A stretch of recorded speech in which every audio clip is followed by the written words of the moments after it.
Imaginemos un país donde sea su gobierno quien tome todas las decisiones. ¿Qué pasaría si fueran las autoridades quienes organicen y vigilen los procesos en los que elegimos a esas mismas autoridades? Spoiler alert, como antes. Más allá de la revocación de mandato, de la austeridad y de las críticas del gobierno, ¿por qué es importante que exista un órgano autónomo que organice y vigile los procesos democráticos en México? En este video, el consejero Ciro Murayama nos ayuda a comprenderlo. El INE es un organismo público autónomo encargado de organizar las elecciones federales y colaborar en las locales.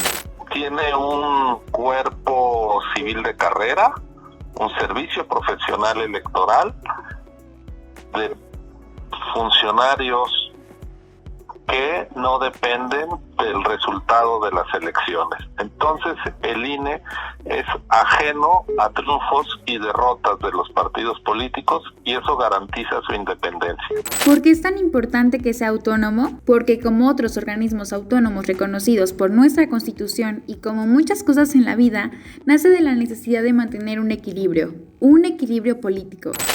Ser autónomo quiere decir no pedirle permiso al gobierno para hacer una u otra cosa. Si el gobierno controla los recursos del INE, sus decisiones, pues al final es el gobierno el que organiza las elecciones y eso sería justamente acabar con la autonomía, porque hemos visto que cuando los gobiernos son los que organizan las elecciones, suelen manipularlas. Pero no siempre existió un órgano electoral autónomo. El INE es muy joven en la vida democrática de México. Pensemos que como lo conocemos hoy, apenas está desde 2014.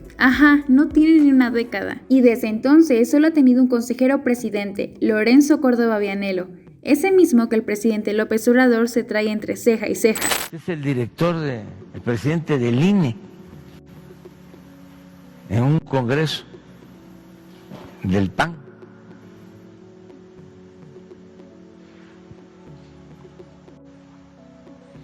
Y dice Pedro Miguel, me encanta esta foto.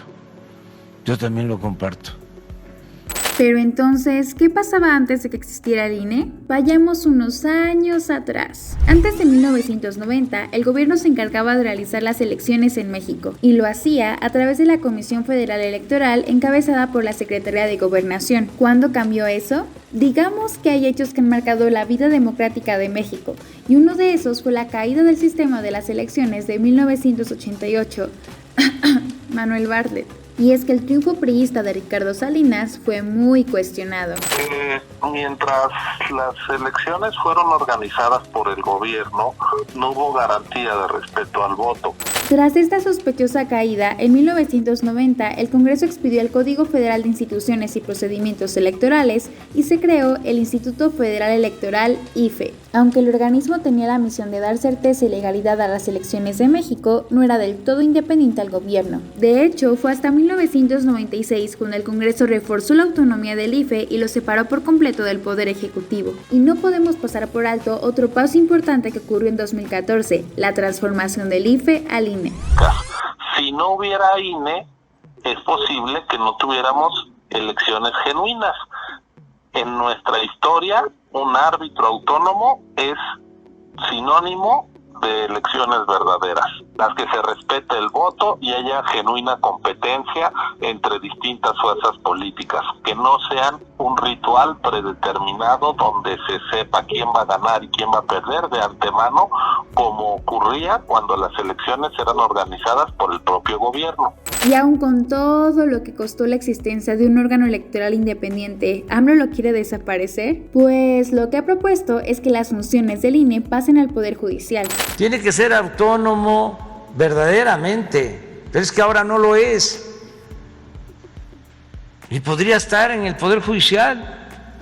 Pero bueno, más allá de la continua fricción entre el gobierno de AMLO y el INE, es muy importante que existan órganos electorales autónomos que nos garanticen nuestros derechos político-electorales, ¿no crees? Tener a un INE independiente es sinónimo de tener la posibilidad de elegir a quien la ciudadanía quiera en el poder, sin manipulaciones, sin trampas, sin fraudes. ¿Tú qué opinas? Dinos qué piensas en los comentarios y no olvides suscribirte al canal de Ruido en la Red.